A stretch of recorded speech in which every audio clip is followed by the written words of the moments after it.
Hey there little honeybees and welcome back to Stories with Miss Honey. I hope that you've been enjoying the stories that we've been videoing so far. Lots of amazing authors have been sharing their stories and there's some really good books and some amazing characters out there. Today we're going to read another book. This one is by Giles Andrade and this one is called Giraffes Can't Dance. It's been published by Orchard Picture Books. Giraffes Can't Dance. Gerald was a tall giraffe whose neck was long and slim, but his knees were awfully bandy and his legs were rather thin. He was very good at standing still and munching shoots off trees, but when he tried to run around, he buckled at the knees.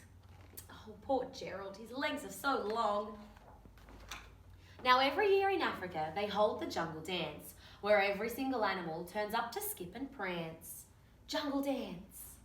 And this year, when the day arrived, poor Gerald felt so sad because when it came to dancing, he really was quite bad. The warthogs started waltzing and the rhinos rock and rolled. The lions danced a tango which was elegant and bold. The chimps all did the cha-cha with a Latin festa feel, and 8 baboons were teamed up for a splendid Scottish reel. Gerald swallowed bravely and he walked towards the floor, but the lions saw him coming and they soon began to roar. Hey, look at clumsy Gerald, the animals all laughed. Giraffes can't dance, you silly fool. Oh, Gerald, don't be daft. They're not very nice animals, are they? Gerald simply froze. He was rooted to the spot. They're right, he thought, I'm useless. Oh, I feel like such a clot. So he crept off from the dance floor and he started walking home. He'd never felt so sad before, so sad and so alone. Then he found a little clearing and he looked up to the sky. The moon can be so The moon can be so beautiful, he whispered with a sigh. Excuse me, coughed a cricket, who'd seen Gerald earlier on, but sometimes when you're different, you just need a different song. Listen to the swaying grass and listen to the trees. To me, the sweetest music is those branches in the breeze. So imagine that that lovely moon is playing just for you. Everything makes music if you really want it to. With that, the cricket smiled and picked up his violin. Then Gerald felt his body do the most amazing thing. His hooves had started shuffling, making circles on the ground. His neck was gently swaying and his tail was swishing round. Oh, I think Gerald might be finding his own dance.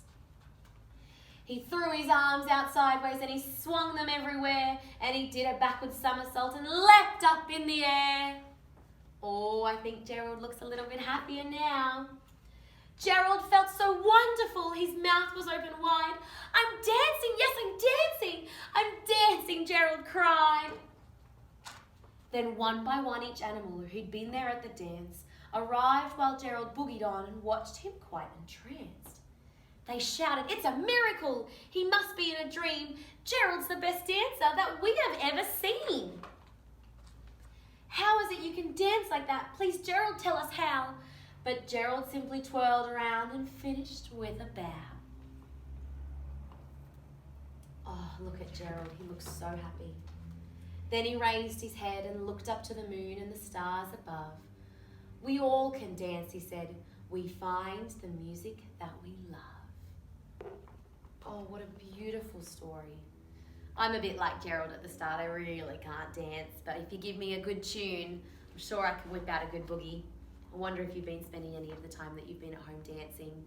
You might even like to dance like Gerald the giraffe and break out in a full somersault upside down with a bow at the end. Thank you very much for watching Stories with Miss Honey and for listening to Giraffes Can't Dance. See you later.